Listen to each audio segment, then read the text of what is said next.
Hello, my friends. Welcome to another live. It's Friday Live. Friday Live is always a quick live because it's Sabbath prep. So I'm prepping Sabbath while I'm doing the live because I promised you guys that I'm going to come on live. And in this live, we're talking about farmers. Okay. I don't know. I pressed something and it just went. All right. We'll just leave it as it is right now. Okay. So today we're talking about farmers in America and Canada crying and complaining about their farms, they're losing money, and what is gonna happen to them this year, who's gonna pick their fruit, and what's gonna happen on the farm. It's like a big deal both in Canada and America.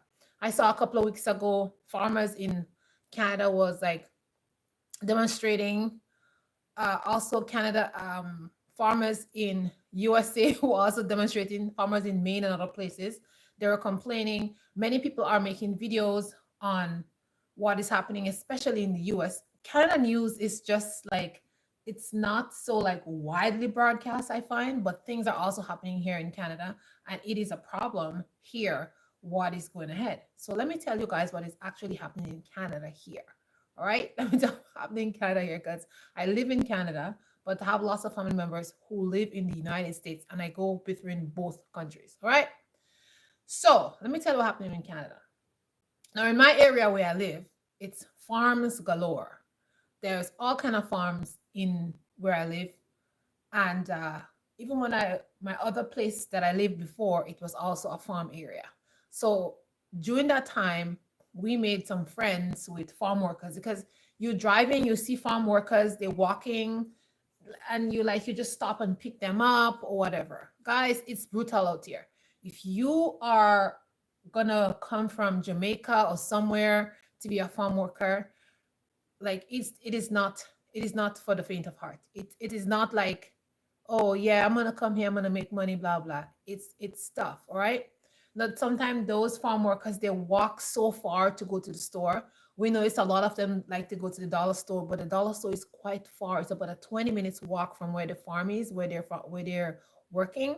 So we made friends with them, and over the years, when they come, we see them, we say hi, we chat, whatever. They tell us about the conditions that they're facing, whatever. We know some of the guys who come, they've been coming here for over 5 years, 6 years.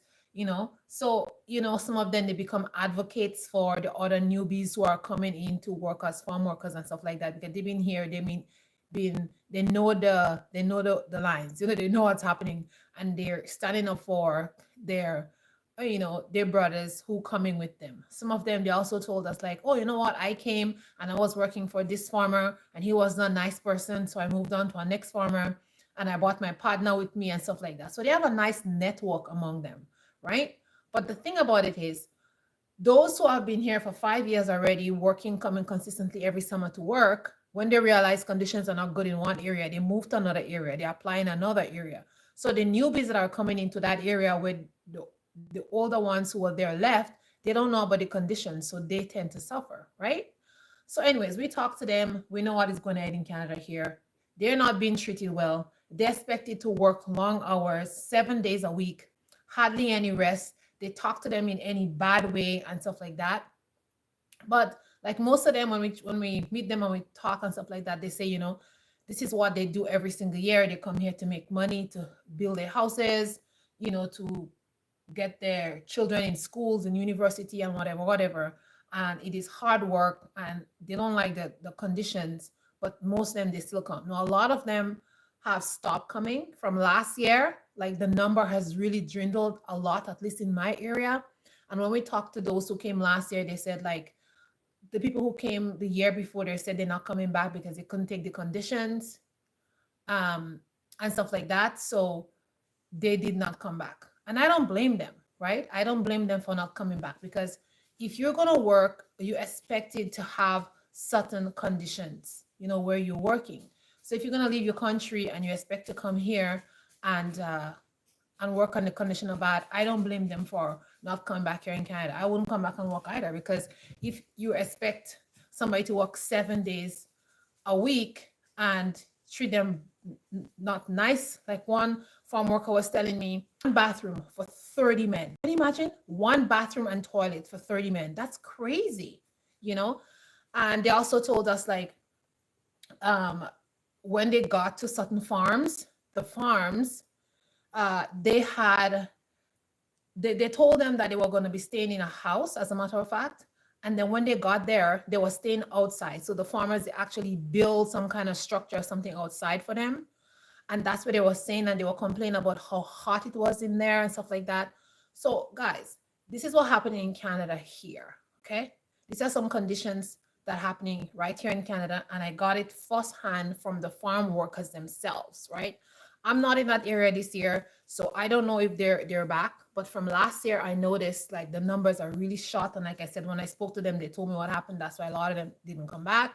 I don't know what's gonna happen this year, because I'm not gonna be in that same area. I wouldn't see them because they usually come by July. They're here. Some of them come late June, so they're here. And it is not nice. Listen, guys, it is not nice to have your workers and you have your workers walk to the store like 20 minutes, 30 minutes walk. That's not nice. Like, these farms are far out. They should have a vehicle to carry their workers. I know some of the farms they have vehicles because I met some of the guys from the other farms and they have a vehicle that takes them out a certain time in the evening to go do grocery shopping and stuff like that. But it's not convenient, like some of them were saying. Hello, hi everybody, welcome to the chat. Hi Vaughn, hi Romelia, hi everybody. We're talking about farmers and what is happening in Canada, the treatment of the workers, the foreign workers, the immigrants, and stuff like that.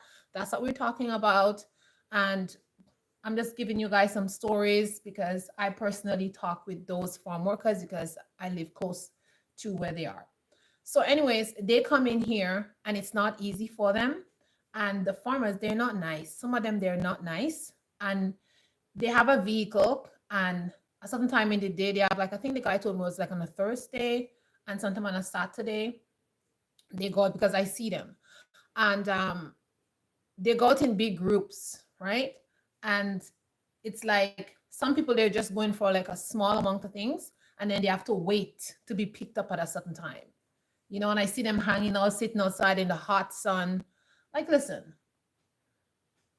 I to my understanding and my knowledge and from my experience seeing the workers and stuff like that, I think, you know, when you look at Canadian people, they're supposed to be, oh, Canada don't make trouble, Canada is nice people, but really, are they really nice people? Because when I see how they treat foreign workers working here, I just wonder, I'm like, how could you treat people like that? Yet you're there advocating for this, advocating for that, advocating for the other, but that is where you treat farm workers. And trust me, the farm workers, especially those from Jamaica, they're going to be here less and less and less because they're not going to put up with this rubbish anymore. Now, also notice there are some Mexicans, and more Mexicans are coming now. And a lot of the Black people who come, they're not coming anymore because there are even some from my country, Grenada, St. Lucia, but a majority of them is from Jamaica. A lot of them are not coming anymore. And I don't blame them. And you know what? The farmers are crying, but who cares? We don't care that you're crying because if you are good to the workers who coming to harvest the field and pick the fruit and stuff like that, if you're treating them well, you would have workers coming here in droves to Canada. They'll be coming here in droves to work in the field. But the conditions are not good. The conditions are bad. You know, some of the workers, we were talking to like 5 guys and they were telling us like, you know, the way they speak to them and the way they yell at them and stuff like that, like if they're kids, like it's so disrespectful. Can you imagine? These are men with families, you know, children, wives, and you want to go talk to them in this manner? This is just like crazy. You know what I'm saying? It is just like crazy. Like there have to be some kind of humanity. There has to be some kind of way you treat people. It's just bad. It's just bad all around. How could you treat people like that? You know? So now that they're crying, now that they're complaining, I'm not sorry for them. Like, you know, I don't have to eat fruit. I'm sorry. I don't have to eat fruit. I'll grow my 2 fruit in my yard. I'll do without fruit. I'll eat something else, you know, because it's a shame. I also noticed last year in my area, there was a lot of vegetables and fruits and stuff like left unpicked just in the field, just rotting. I noticed that.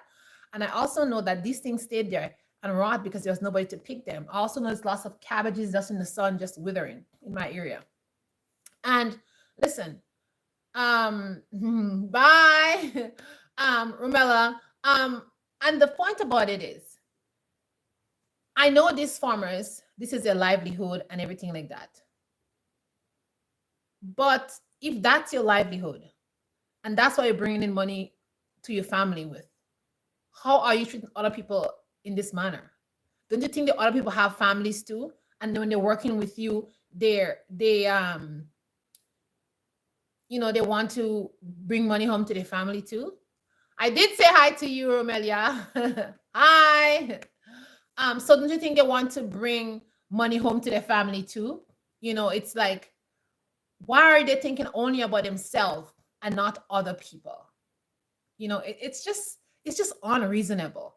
The way the way some white people think sometimes is just like unreasonable. Why do you think it's okay to treat someone else who doesn't look like you badly? Why?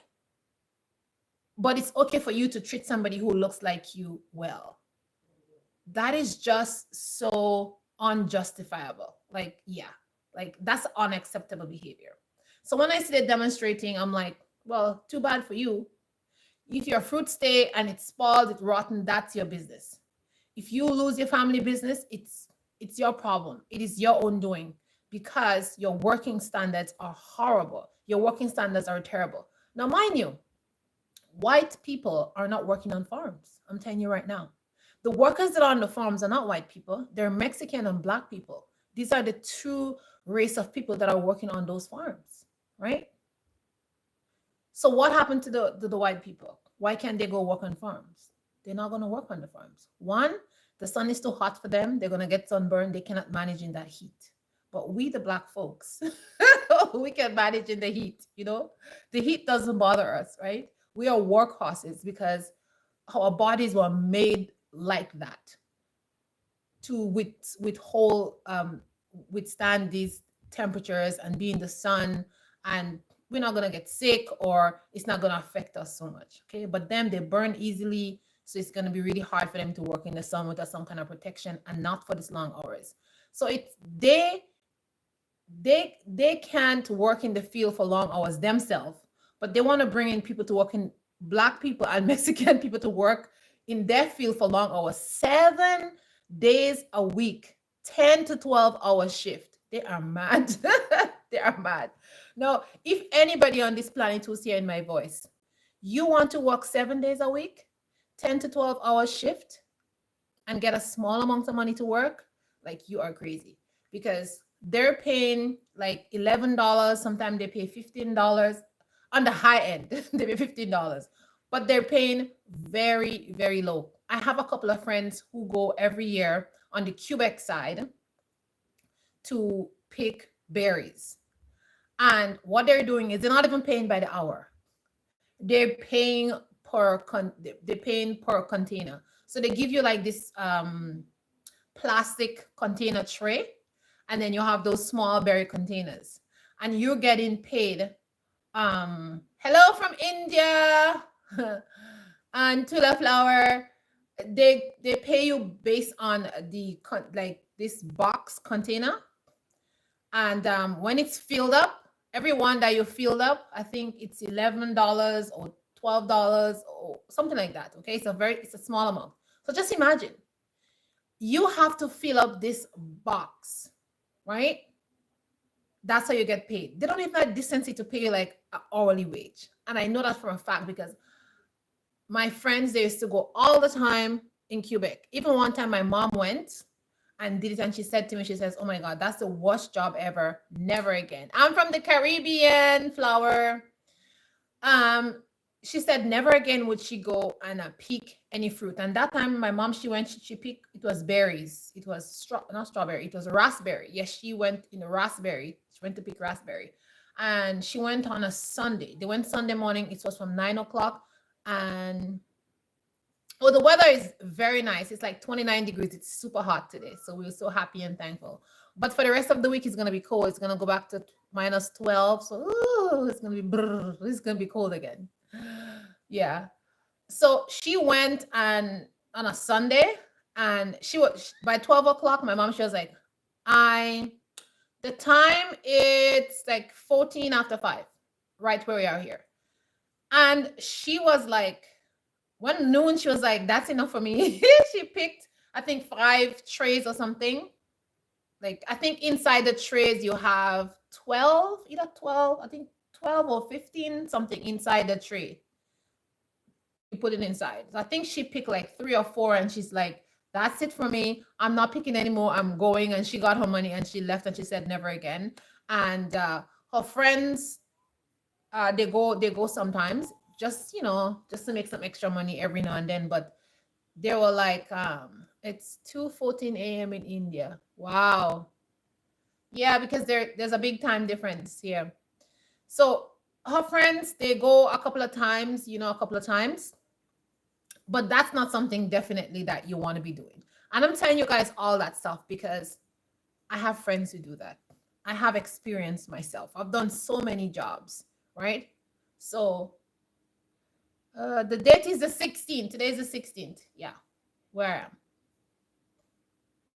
So yeah, so it's like those, or the same thing you have in your country. Yes, yes, it's not nice. It's not nice at all. It's not good. So it's like it's not a good job, and the conditions are not good. The pay is not good. So it's like, who's gonna sorry for them with this nonsense that they're carrying on with? It's like, and it's like they're complaining to no end, saying like, the people are not working, people are not coming. Well, you know why the people are not coming. They know, why the people are not coming, because you're treating them badly. You're not paying them enough. You think somebody's gonna leave their house with their wife and their children, even if they're not married, but maybe they're single, and work all day long for this small amount of money? And in this economy where everything is just, the prices are so sky high, I mean, come on, this is just ridiculous. Okay, now I want to give you guys some information that you may not know. All right, so the first thing I want to let you know is I did a whole research on the farmers in Canada because I wanted to see, like, um what percentage of farmers are in Canada. So I looked and I looked and I looked, and I couldn't really find anything much. But I found this article that says in 2025, there is no definitive data on the exact percentage of Black farmers in Canada. So to date, 2025, they have no data saying how much Black farmers are in Canada. But however, based on 2021 data from Statistic Canada, Black farmers constituted 4.9% of farm operators in the country. So they're just farm operators in the country. This number represents 265 Black farm operators out of 539 who self-identified as being from a racialized group. You see what I mean? There's big racism here in Canada when it comes to farming. Same thing in the US, right? While in 2021 census is the most recent data available, it's unlikely that there has been a significant shift in the percentage in the intervening years, right? Black people also make up 5.9% of the farm population who self-identify as being from a racial group in 2025. So do you hear that, guys? There's not much Black farmers here to begin with. And as of 2025, they have no data showing that there are even any Black farmers here, right? And let me continue reading the article. While specific data for Ontario is not available in the search result, this national percentage provides context for the representation of Black farmers in the country. The Toronto Metropolitan University reported notes that Black Canadians are often employed in less prestigious roles in the food production and are less likely to lead large-scale farm. You know what they're saying? So they're saying that Black Canadians are often employed in less prestigious roles. So those less prestigious roles are like picking the fruit, planting the fruit, or something like that, and are less likely to own a large scale farm. Do you hear that? So you guys see this news in USA. You think there's racism in USA? There is racism in Canada. Can you believe in 2025 there's no statistic, nothing showing anything about black farmers in Canada? What is going ahead? What is going ahead? Now, compared to the United States of America, we have like 1 to 2% of black farmers in the United States of America. How ridiculous is that? Now, if you guys know some history about the farming that happening in the United States, when it comes to black farmers has gone through the ringer when it comes to farming. The land has been taken from them. They have not been given any subsidies. Subsidies have been given to white farmers, and black farmers have not gotten anything from the government. The government paid no mind to the black farmers. You understand what I'm saying? No mind to the black farmers at all, because it's just like in the news, the Canadian news, it's just like racial problems, you know? And it's sad when we look at these things, because this is the food that you and I consume. We go to the store every day to buy food, and this is the things that is happening when it comes to our food, and nobody's saying anything, you know? How can you have a system that is run like that when there is no equality among people, black and white people? You know, it's like white farmers are getting subsidies, they're getting loans, they're getting bursaries, they're getting to go to colleges and learn about technology and ways how to improve their farms and stuff like that. And there is nothing for the black farmers. The black farmers are on their own. They have to raise their own money. They have to get their own training. They have to buy their own equipment. Like, what is going ahead? Aren't we consuming the same food? Isn't the food that they produce for the people also? So why isn't there equality? Why aren't they getting the same subsidy as a white farmer? Why aren't they getting subsidies for tractors, equipment, all that kind of stuff? Because the food is not only going for black people, it's going for the entire country.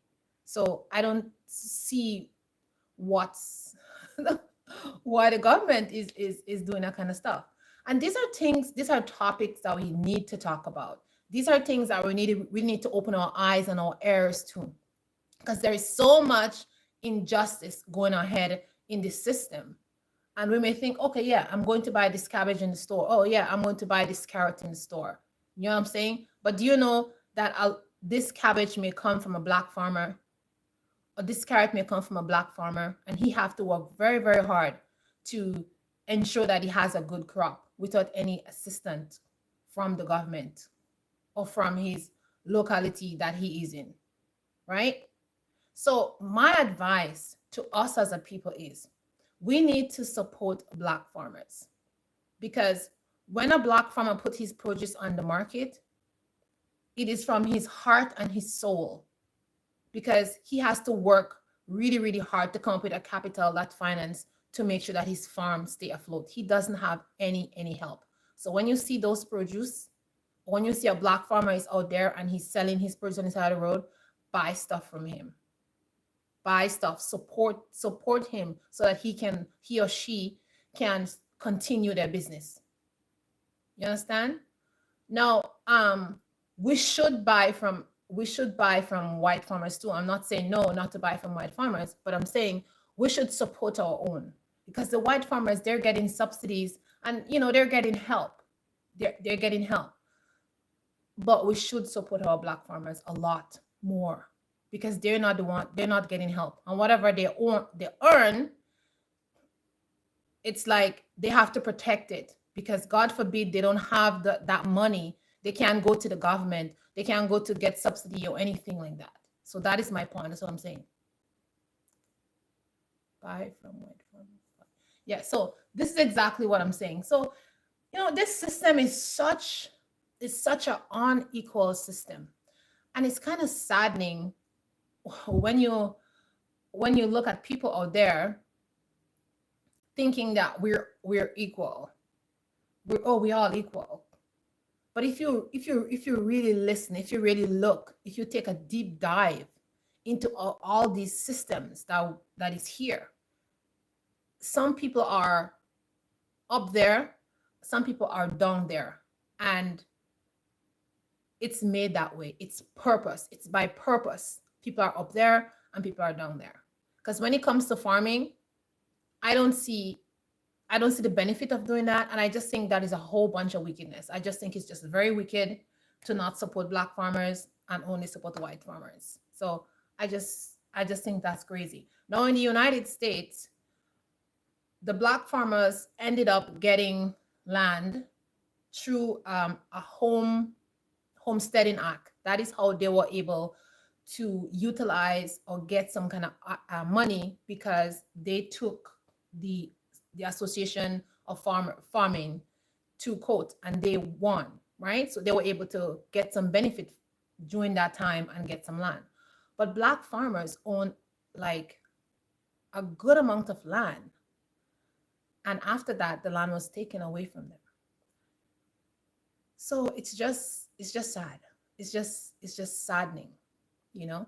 So when we see that black farmers are silent and they're not out there demonstrating, they're in their fields working and they're not joining the rest of the farmers in demonstration, people might be saying, hmm. And and I'm saying, like, people are saying like, oh, why are black people are not joining the white people in demonstrating on the street? How can you demonstrate with people who doesn't respect you? How can you demonstrate with people who doesn't help you fight for the cause that is food, which is feeding the nation? You know what I'm saying? How can you all are farmers and these farmers over there are getting money and these farmers over here are not getting money? And how come those farmers over here who getting money is not saying, hey, wait a minute, how come we're getting money? What happened to the black farmers? Aren't we all providing food for the nation? Aren't we also provide food for the country? You know, so these are the things that we have to look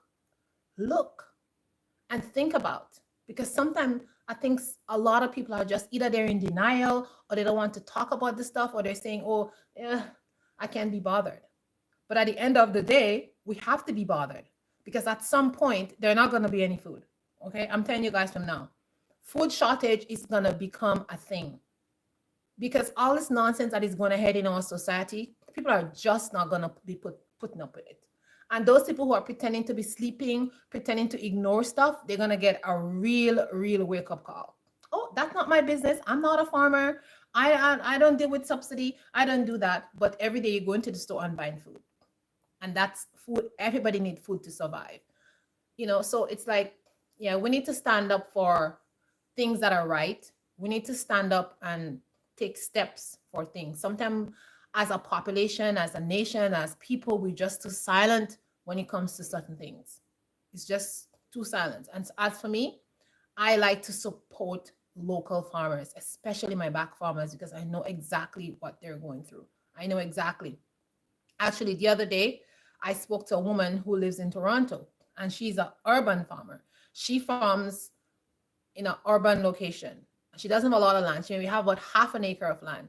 And she's a black woman and she's farming and she's selling food to her community. She has a box and whatever. And I told her, okay, I am going to refer some people that I know in that area to you, because there's no other people in the area who's doing the same thing that she's doing. And listen, people want to eat good food. People want to have healthy food. People want to have organic food. And if we support the cause, I think we'll have more of that in our community. But we need to support the cause. That's what we need to do. And that's what it is. And those farmers who are crying and complaining, and those farmers who also complain about Trump, what Trump is doing, well, I don't have nothing to say. I'm not sorry about that at all. This is the man that you guys voted for. When all that evil and wickedness was happening, you guys were silent. You were taking the subsidy, you were taking your training, you were doing your stuff, and you didn't care about anybody except yourself on your farms. So now things are going downwards for you. You're crying and you're complaining. But you know why the black farmers are silent? Because they have always had to do their things alone. Everything that they have is cash. Everything that they have is money raised. Everything that they have, it's hard work by themselves, alone, or with their family, or with a group of people coming together to work in a community setting to make sure things are done. So now, when all this madness is happening, it's not going to affect Black farmers. They don't have to give back the tractors because they paid cash for the tractors. They don't have to pay back any money because they didn't get money in the first place. The money that they have was the savings that they put back into their farms.